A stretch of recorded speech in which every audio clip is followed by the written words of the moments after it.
guys, I do welcome to the channel. So today we're back at Lucas Premium in Shieldfield. So today we're going to review the Polestar 2, the 4-wheel drive. I will not have any cinematic, slow, videos with the nice music. It's going to be straight to the car, straight to the facts, because my gimbal is not working. So I've been looking forward to Polestar.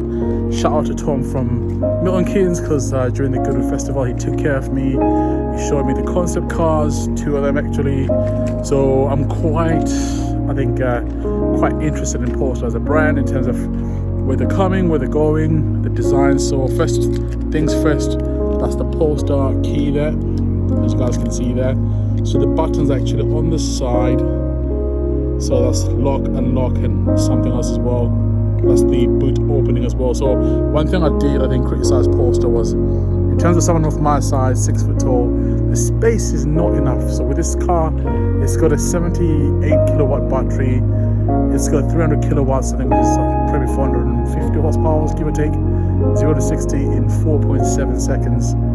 It's capable, it's a crossover. It's a small family size crossover. So we'll look at it. We'll look at the outside, and then we'll also go inside, look at the interior in terms of quality. One thing I know about Polestar is the software system is from Google, so it's going to be interesting to review that as someone who uses an iPhone. I did review the Tesla, and the Tesla felt like it was a big iPad or a big iPhone, whereas this is going to feel a little bit different. So yeah, let's get to it, man. Let's get started. Right guys, so here we are. So this is a beautiful black Polestar. This is such a lovely car. Simple, but at the same time it works. As you guys can see, that's the front grille there, which has got the front sensor, and then you've got the nice front, which is smooth with some slats at the bottom there. That's your parking sensors as well, and that's your lovely Thor style lights as well, which when you turn on, they turn on to imitate Thor's hammer. Then you've also got the little individual LED lights in there as well, which means this car is bright. It's a small crossover, guys. It's not a massive car. That's the backlight, which is very long. It's got that sort of U shape, or should I say probably C shape. And it's a nice little small SUV. I do like how you've got the black and silver wheels. And as you guys can see from the front there, it doesn't really shout that I'm here. It's, subtle in certain ways. And yeah, it's not really like a very futuristic car in a sense. It's very sort of close to a Volvo in terms of its proportions, and yeah, it's got some 19-inch wheels, which are beautiful, and a thick rubber as well. So as you guys can see, this has got the 78 kilowatt battery, and it's got 300 kilowatts, which means it's only about 450 horsepower. It's got the smart key access as well. One thing I don't like is the door handles, because they do come out a little bit. Then that's your C-pillar there, guys. The C-pillar, it's got that kind of coupe shape, which means you don't get that much space in the back. Then as you move to the back as well, that's the key itself, which is like a rectangle. The key is very cheap, I've got to say. That's the boot there, so you've got well over 450 litres of space. You've also got under the boot storage as well, so you can store some more stuff in there, which is quite deep as well, which is nice to see. And as we close that as well, and it does close straight away, which is nice to see. Yeah, it looks nice from the back, to be honest. The only thing I think I'll say is the remote control does feel a bit cheap. And this one doesn't spec with the cameras, but you can spec a 360 camera, which would be good, I think, especially. Then that's your charging port there, so you can just plug it up. It's got a light there which changes to green when you charge it up.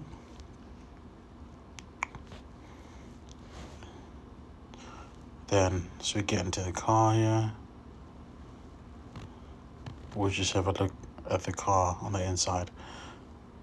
And that's your inside there, guys. So I've got to say, this car has no leather. Everything has just been like synthetic. So you've got a lovely cloth feel, which is recycled cloth.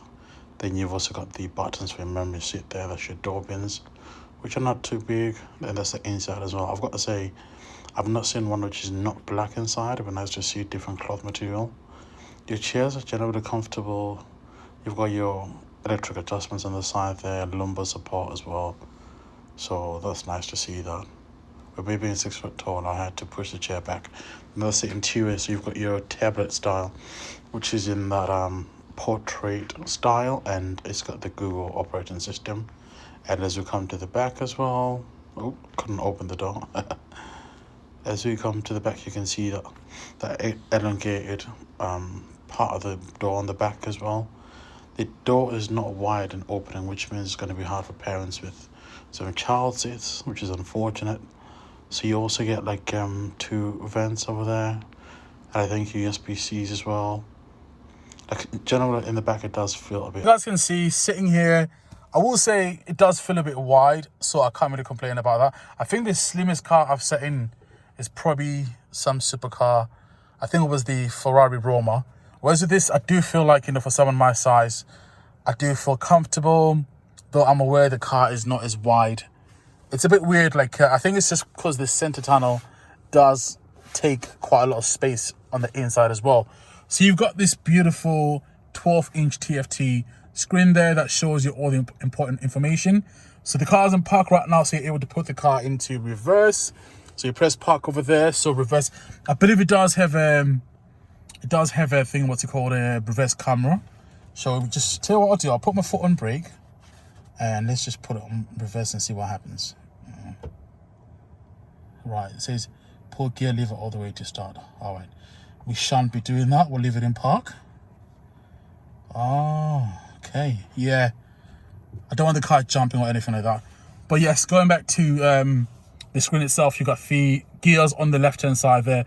Then you got your battery level. So it says, 84%. And you got 210 miles of range. What I'll do is I'll try and reduce the fan speed. So I'll just do that. Press that there. And hopefully, let's not take it off. Let's just reduce it a little bit. Oh, we'll put it on 1. Oh, yeah. Right, let's just turn it off. So you've got the car there. It tells you the weather outside, 21 degrees Celsius. The car's on park. It lets you know what gear you're on. Then you've got your range over there, which does change, obviously, depending on how you drive it. So what I meant about this car showing a lot of parts of the Volvo is, first of all, the steering wheel is very similar to that. They've also just changed just the branding there to the Polestar. Some of the buttons are quite similar as well. And this screen as well is similar, as well as the dashboard as well. But this car also has its own identity, which you have to attribute to the car itself. And that is, it's just like, it just makes you adopt, the Swedish sustainability mindset. Sweden is one of those countries that's all about sustainability. They believe in sustainability. And I think this car's got that DNA from Sweden. Going back to Volvo, which is the parent company, it's always been seen as a car company which builds cars that are built to last for a long time. People recycle them. So even back then with the fuel cars, they always had that, recycle, drive it. Volvos don't die at all. They just last forever. They're bulletproof. And with this as well, it feels like it's a bulletproof car for the future. Like, it's been resurrected as something more fancy, more futuristic. I feel like I'm sitting in the future right now. And to be honest, this car is only £57,000. And I say only because it could cost more, right? And it's not a bad amount of money to pay. You get 4-wheel drive, which means you can drive this car in any sort of weather. And you can put around in the city centre, or if you live 5-6 miles away from your workplace, take the kids in the morning, go to the office. A lot of offices do now offer charging spaces, or even if you work from home, you can charge the car from 12 midnight when the tariffs are quite cheap, and just fill up the whole battery for £15, give or take. So it is a much cheaper alternative over time to having a petrol or a diesel car. I've got a diesel car right now, and I'm paying almost £2 a litre.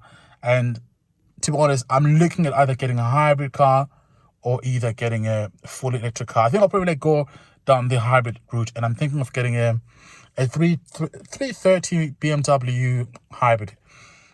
But yes, so coming back to the car itself, so you've got these controls, which are, they're not really like normal buttons, they're different. They're like kind of haptic feedback as such, if you will. So, for example, you can press that. So that's take me to London. Navigating to London. Exactly. So it's got this Google AI system, which I did try like in the Goodwood Festival. As you guys can see, it's gave me the map, it's gave me the route, it's gave me the best, quickest way to get to London. I'll just bring that close to you guys, so I'm able to press start as well. And also the most important thing is where to charge, because London's like 277 miles. This has only got 210 miles of range. Now, you're able to look at different places to charge. Let's just pinch that so we can just zoom in as well. All right. So edge charging. So charging needed 39, well, minus 39 on arrival. So edge charging stop, if you click that as well. So then it gives me information on where I can charge just off the A1 there. So already it's telling me like there's a fast charger there. It's called InstaVolt near Starbucks. And how far is that? Let's have a look. If we just pinch out as well. Again, the system is very responsive, good quality as well. I'll probably say full HD. So as you guys can see, that's in Dinnington, which is near Doncaster. So by the time that I get to Doncaster, I'd need to charge the car up. Is there any other options before that? No. I mean, there is other options nearby. Like, for example, if I go back to near Newcastle, there is other options nearby. However, you know, you're able to like just drive the car. For example, like there's an option in Wetherby, which is just before Leeds. So if it's just on the A1, you'll be able to get there and charge up as well. But I think with these are like the very fast ones. So with this car, I think it's got like a capability of, I think, getting over 200 kilowatts of charging. If you can find a fast, an Ionity fast volt system, it can charge this car up, I think, from 10% or 15% to 80% in 20 minutes, which is very impressive. So you're able to choose whichever station you want to choose, which does, you know, help with some of the range anxiety, which a lot of people do tend to feel. So you cancel that. Yeah, I mean, the system is so responsive. I'm well impressed. Well impressed. You press that, it just shows you different places.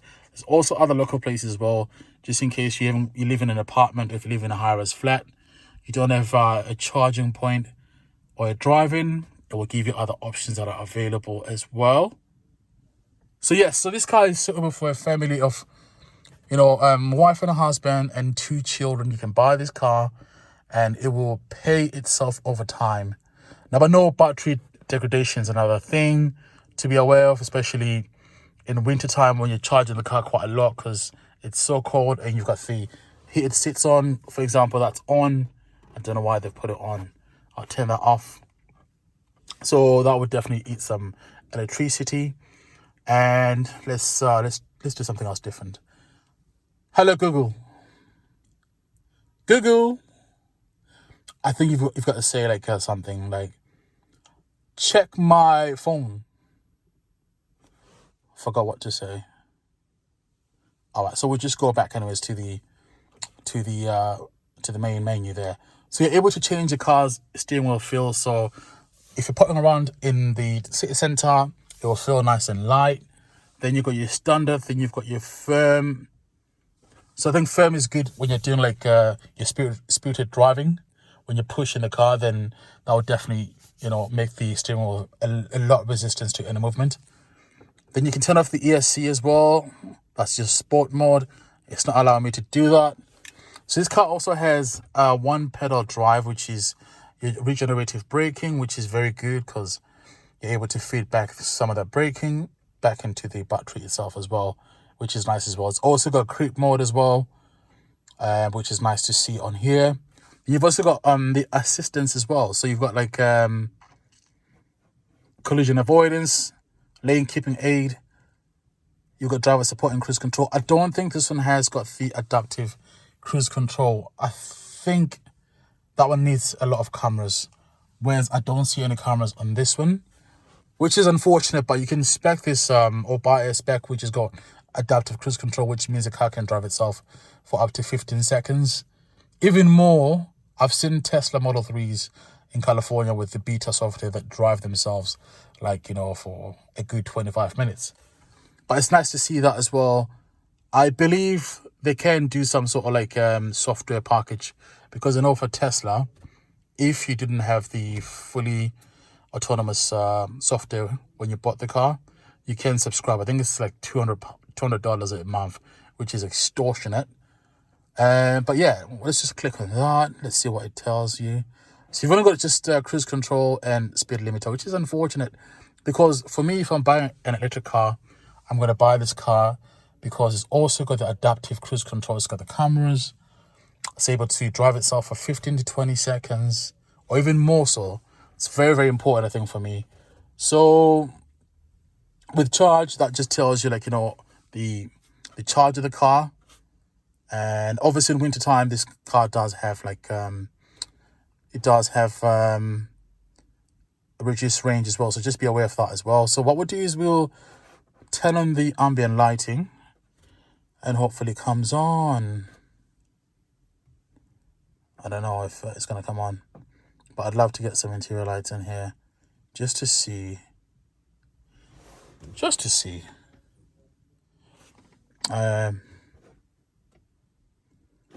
Well, so locking, exterior lights, wipers, you know, just your usual basic stuff.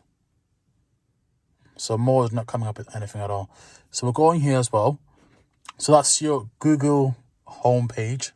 So it's got your maps on the left hand side. It's got your Google Assistants. So it's a shame because you can't say hi Google. Hey Google. That's what you gotta say. Take me to my house. For that, you'll need to sign in with your Google account. So exactly. When it's safe, check the notification for steps to sign in. Exactly. So now it's telling me I need to, you know, log into my account. Let me try something else different. Hey Google, show me the nearest coffee machine. Navigating to Oosburn Coffee Company. Why am I saying to nearest coffee machine, nearest coffee shop? I should have said that. So it'll give you information on that as well. So you don't have to, when you're driving, to be touching around and messing around. You can just speak to it. It will tell you. Tell you what. Hey Google, take me to Spotify. Opening Spotify. See? Now it's people going to ask me to link to my phone. See, now it's asking me to log in as well. So the AI system is very impressive. I'm impressed by the operating system. It's quick, it's clear, responsive. Even Hey Google as well has been refined, so it's able to you know, try and get as many words as possible from the person spoken. The microphones have been sorted out. What I was trying to do is I was trying to mess around with this screen as well. This screen is just right in front of me, but I don't know, I'm just not really getting the car to do anything at all, which is unfortunate. Very, very unfortunate. So, all right, let's just power off the car, and then we'll power the car on. Ooh. Gosh, I don't know what I've done. Say brake and shift. Brake and shift to start. So you brake and you put it into on.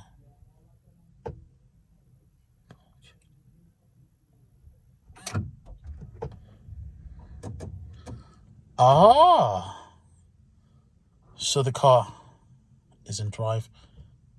So what we'll do is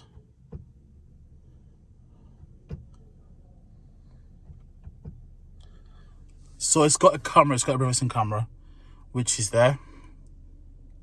All right, so it's quite clear. It's not the best of systems, to be honest. It's got a fisheye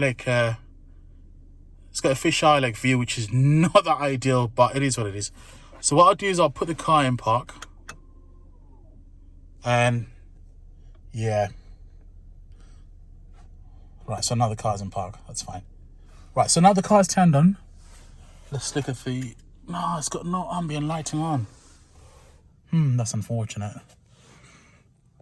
But let's see if we can mess around with this screen and let's see what we can get from there. All right. So now you're able to get more information. So it's giving you the sat nav there. It comes out in this sort of darkish color, which I'm not a fan of. I don't know if you can change that at all. That's your information for, that's your trip information. All right, that's good to know that. Okay. I'm just pressing things. I don't know what's happening here.